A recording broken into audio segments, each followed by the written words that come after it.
Então, a partir de agora, a gente vai fazer associações, né, sobre,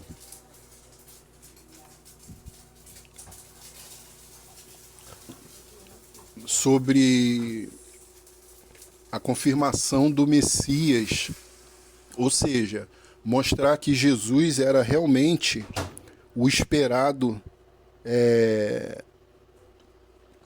da profecia, né? Então, os autores do passado, eles nos deixam relatos contundentes, né? Relatos de afirmação, corroborados, confirmando. São vários relatos que vão serem associados à pessoa de Jesus. Então, eu fiz uma pequena lista aqui de verificação que vai nos ajudar a entender isso, né? Então, primeiro a gente vai passar por Isaías. Claro que tem uma lista mais extensa, mas para que fazer uma coisa tão complexa? Eu acho que não, para nós que somos simples, acho que a forma do bate-papo já é o suficiente. Então, por exemplo, eu estou aqui no livro de Isaías, né, no capítulo 9, do 6 em diante, que vai fazer um registro sobre os méritos, né, sobre a identificação, sobre as virtudes desse prometido, né? Como a gente viu na publicação dentro desse tema passado, o povo tinha essa cultura, ele tinha essa ânsia, essa esperança, né? Então vamos ler aqui para a gente poder desenvolver o assunto. Porque um menino nos nasceu, um filho se deu, e o principado está sobre os seus ombros, e se chamará o seu nome, maravilhoso, conselheiro, Deus forte, Pai da eternidade e príncipe da paz. Então você vê a titularidade desse prometido, desse Messias, desse esperado, né? No versículo 7, do aumento destes principado e de paz não haverá fim, sobre o trono de Davi e no seu reino, para o firmar e o fortificar com o juízo e com justiça, desde agora para sempre. O zelo do Senhor dos Exércitos fará isto. Então aqui ele é confirmado no trono de Davi, né? Acho que é uma menção legal de se fazer, né? O Senhor dos Exércitos zela por ele. Então você pode por si só acrescentar detalhes a essa lista, não precisa estar fazendo essa lista. No Salmo 2, a gente passou lá, mas vamos reprisar só para a gente pegar os detalhes do ungido, escolhido, né? Só para a gente não deixar passar em branco. Então, eu estou indo para o livro de Salmos, no capítulo 2,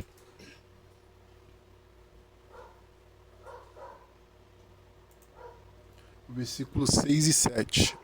Capítulo 2, 6 e 7. Então, aqui, ó. Eu, porém, ungi o meu rei sobre o meu santo monte de Sião. Proclamarei o decreto. O Senhor me disse, tu és o meu filho e hoje eu te gerei. Então, o autor do poema de Salmos, ele está relatando que Deus disse que esse rei, né, é filho dele, né, é ungido de Deus. E agora a gente vai ver as confirmações no Novo Testamento.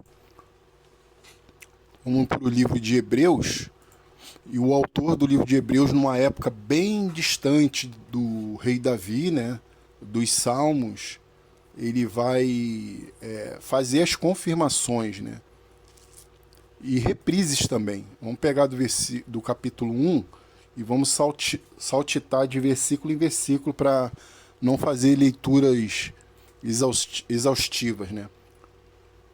Então a gente já leu em outros momentos sobre esse trecho aqui, né? Havendo Deus antigamente falado de muitas vezes e de muitas maneiras aos pais pelos profetas, e nos falou nesses últimos dias pelo Filho, ao autor de Hebreus confirmando que Deus fala pelo filho. Ele vai falar quem é esse filho, né?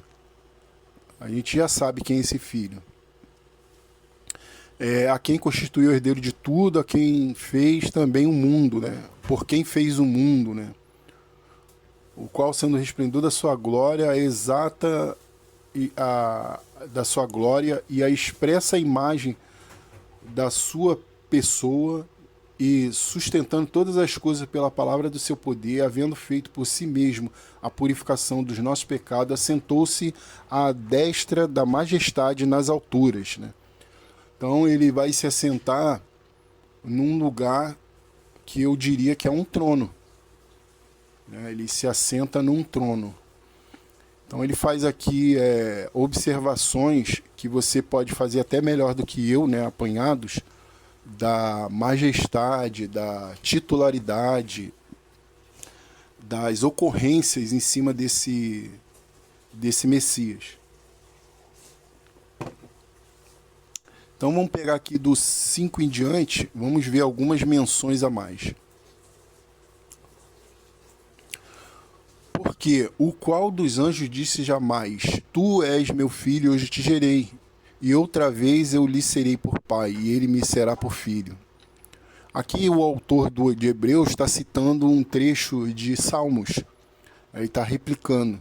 Você pode fazer uma busca pelo rodapé ou então por sessões de busca no próprio aplicativo. Você lança essa passagem aqui, copia e cola, e você vai estar sendo levado às referências dentro do sistema global de busca das escrituras. Outra vez, quando introduzido no mundo, o primogênito diz: e todos os anjos de Deus o adorem, né?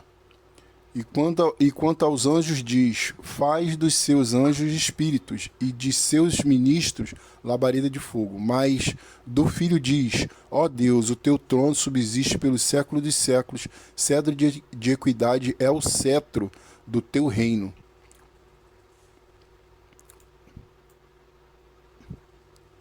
Amaste a justiça, odiaste a iniquidade, por isso Deus, o teu Deus, te ungiu com óleo de alegria, mais do que a teus companheiros. E tu, Senhor, no princípio fundaste a terra e os céus são obras das tuas mãos. Eles perecerão, mas tu permanecerás, e todos eles, como roupas, envelhecerão. Muito forte esse poema, né? Esse poema traz muito da virtude, tanto de Deus quanto do seu filho.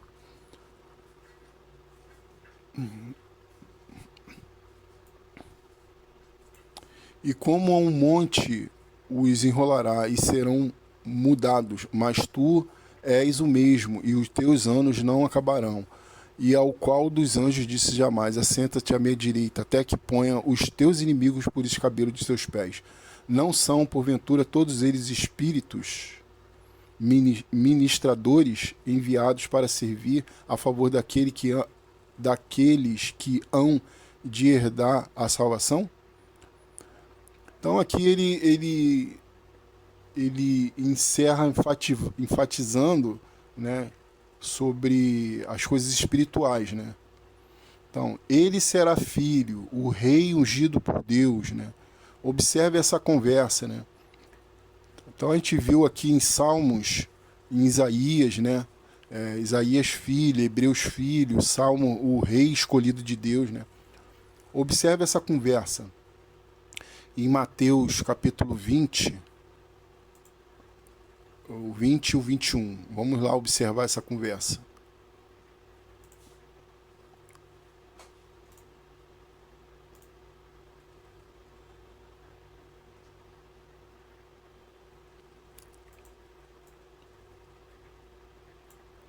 Então se aproximou dele a mãe dos filhos de Zebedeu com seus filhos, adorando-o e fazendo-lhe um pedido.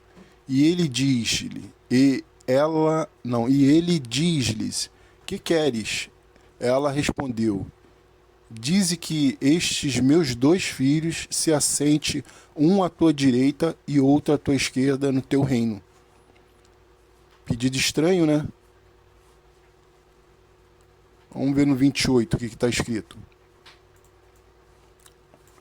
Bem como o Filho do Homem não veio para ser servido, mas para servir e para dar a sua vida em resgate de muitos. Aqui temos um pensamento contemporâneo, né, a respeito do reino e do rei, sugerindo que Jesus era o rei. Então aqui o objetivo dessa passagem aqui você vai ver que Jesus está num momento com as pessoas e a tia de Jesus, né? No caso, essa mulher seria a tia de Jesus. Ela faz um pedido para ele, né? Para que os filhos dela se sentem no trono junto a ele no seu reino. Então o ponto aqui é a referência do reino que Jesus veio trazer. Jesus como o prometido dentro da mensagem messiânica, né? Do Messias, vamos dizer assim.